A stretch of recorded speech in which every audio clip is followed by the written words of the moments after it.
My name is James, and I quit my office job after 6 years and 9 months of slavery. The last weeks in the office revealed a lot of dirt. I'm still second-guessing if it's just my imagination at work, but I thought that if something that you notice strikes you as odd and unusual, I think it's best to store it in mind. I will tell you all about it. Let's begin. My conversation with you was the heaviest of them all.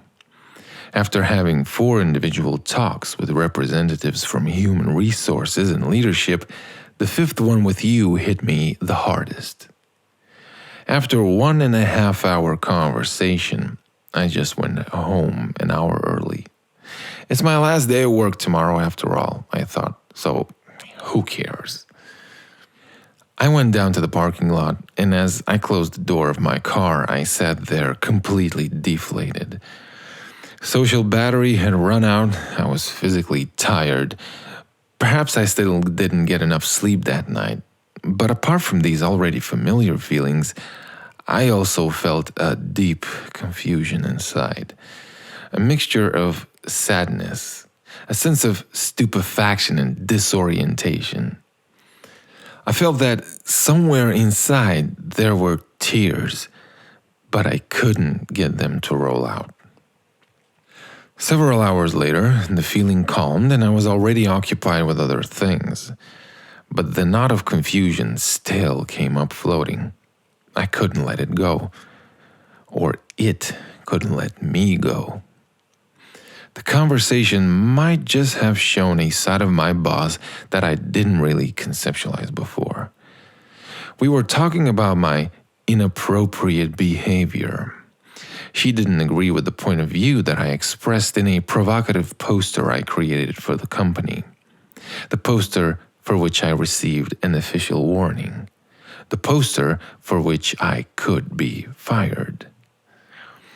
With certain emotional flares of her expressed opinion, she let me know what she thinks and why the thing that I did is wrong, how it's offensive, how she didn't expect to see it from me, how it's distasteful and not fitting within the organization, how I am spreading this negativity into the whole team, which was not the case.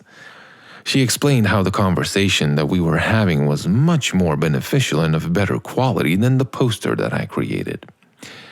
I did try to explain my feelings to her.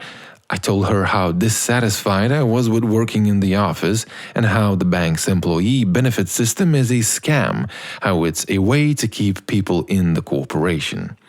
Perhaps I laid out obvious things with unnecessary, complicated explanations, but since these people didn't agree with me and we were not hitting common ground, I felt the need to delve deep in dialogue. Needless to say, it's just my opinion. That's how she phrased it. And I should just keep it to myself. It's okay to have that opinion, just go work somewhere else. And tell the dissatisfactions you might have straight to your boss.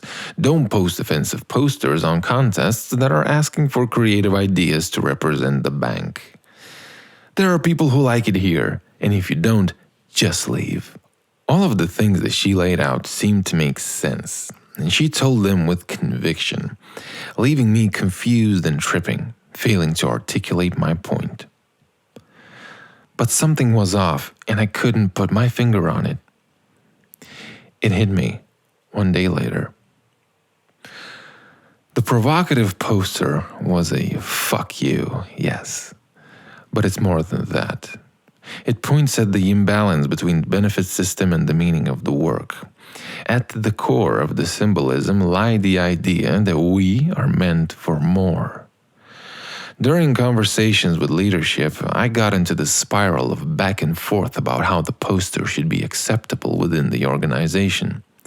I failed to see what is my true intention in this game. I hate the fact that people are wasting their lives here. I hate myself for wasting the life that is given to me. And I don't believe this bullshit reasoning that some people like it here. It's none of my business, sure, but I would bet that you are not 100% honest with yourself. I can also cherry pick the nuances that I enjoy about working in the office. And with every cherry picked, there's this pulse of terror that visits you every day, but you have no idea what the fuck that is. You're used to it. What you actually have to do in life is neglected as you drown in the comfort you've created in your life. I showed concern for the fact that people working here are not who they ought to be, that the company does not care whether or not people feel meaning doing their job.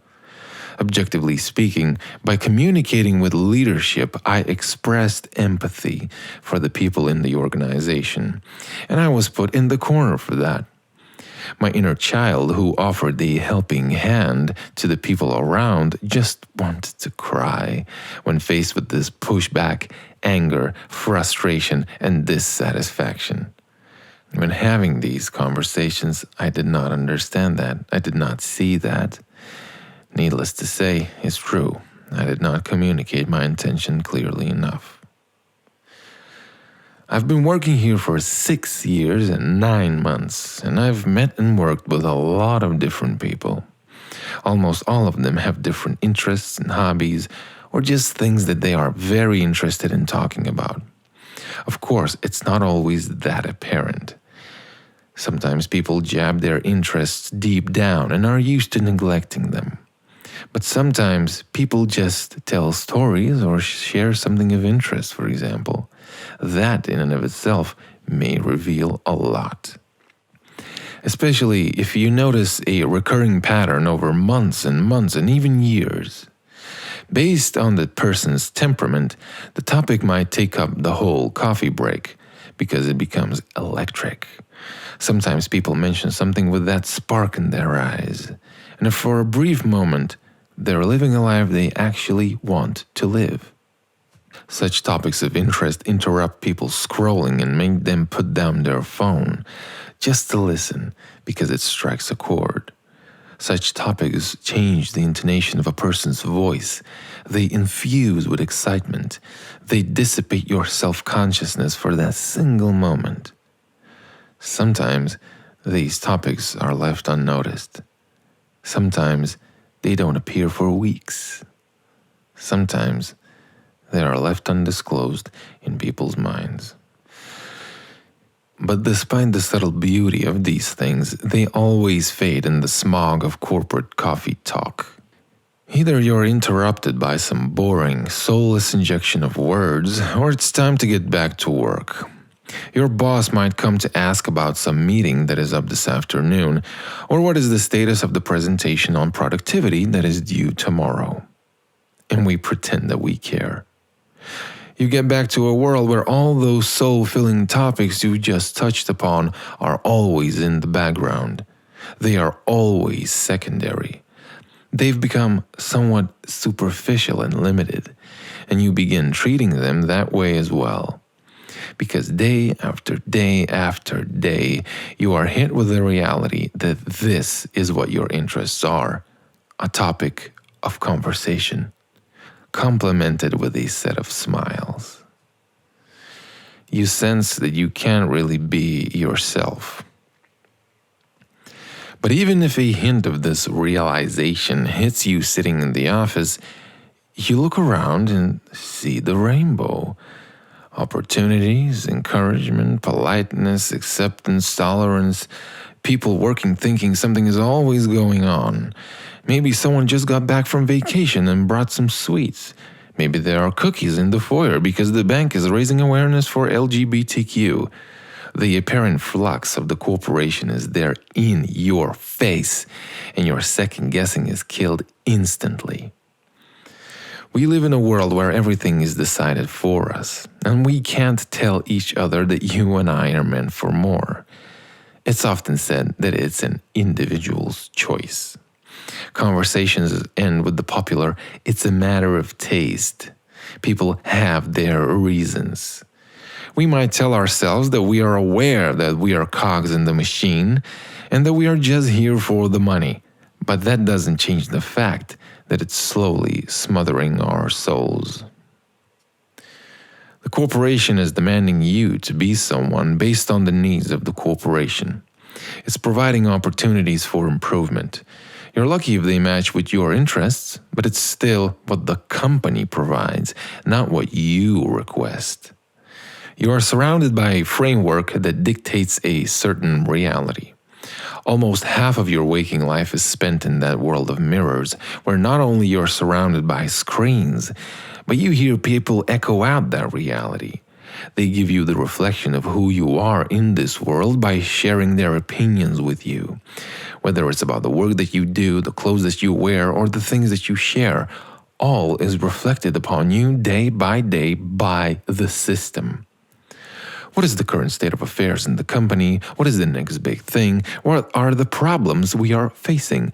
What we must do to deliver, and what are our priorities?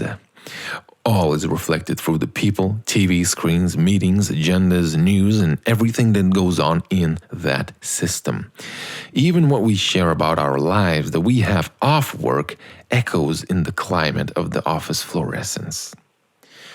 You spend half of your waking life there. That becomes your reality.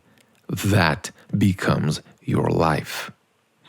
And the reason why you can't point at the system and explain that you feel the presence of a certain corruption is because between you and the core of the system, there are the brainwashed people, the benefits, the comfort, the good values, the opportunities, and the whole remaining part of the rainbow. This is the wall between you and the core. And the wall is very thick. The problem is, the system is not interested in who you want to be. That's why it's corrupt. The corporation exhibits an exciting set of things to choose from, creating the illusion that we make the choices. We don't. We choose between a limited set of things that the corporation provides, and we think that we are the ones making the choice. The choice was made for us when we signed the contract, when they drowned us in abundance. Across all 360 degrees, we see value, and we forget that there might be something beyond that. Something that you actually want. The system is never interested in what you want. It only pretends to be interested until you don't match with the opportunities that it provides. Then we've got a mismatch. From what I've noticed, it's very often a mismatch. But people are used to accepting that mismatch and they just go along with the corporate bullshit because they need the money. But let's not pretend that there is no corporate bullshit. You can't point at the banana and say that it's bad. But you can try to explain that it's put there for free, and it's kind of making you want it without you asking for it. That there is this strange sense of attraction that wasn't there before. Banana cake, sweets, cheap breakfast and lunch, all the same source of free dopamine. You can't point at the free gym and say that it's bad, but you can try to explain how you're fearful of losing free gym access because you're gonna have to buy an actual membership somewhere outside. You can't point at the extra day off that you get for working longer in the company, but you can try to explain how you're fearful of not having that type of freedom in another workplace. You can't point at the pronoun initiative expressed on the billboard, but you can try to explain why it looks to you like a chance for the corporation to jump on the good moral values wagon, and that the people that are pro-pronoun usage kinda seem like lost, misguided individuals who found their identity in a toxic ideology.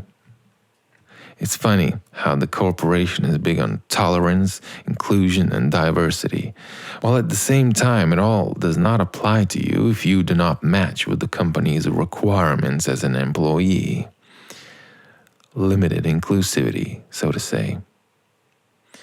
It's a big freak show, and we fail to see the shit underneath. It's the place where cleaning ladies are told not to initiate conversation with those who work there.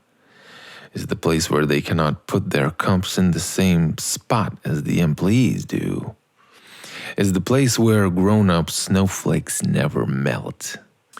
Is the place where after you publicly share an unpopular opinion, the colleague from another team that was always smiling and laughing for years suddenly gives you the poker face when your eyes meet in the hallway.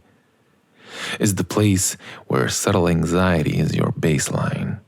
Is the place where the head of the sector initiates a disgusting act of small talk foreplay before filling you up with corporate semen. Is the place where he doesn't even say goodbye. Is the place where you're plagued by paranoia and confusion, but the suits around you always have it figured out. Is the place where hundreds of good, talented people waste their lives because the company chains them to the cushioned wall, giving them all they need to survive in this modern-day extravaganza.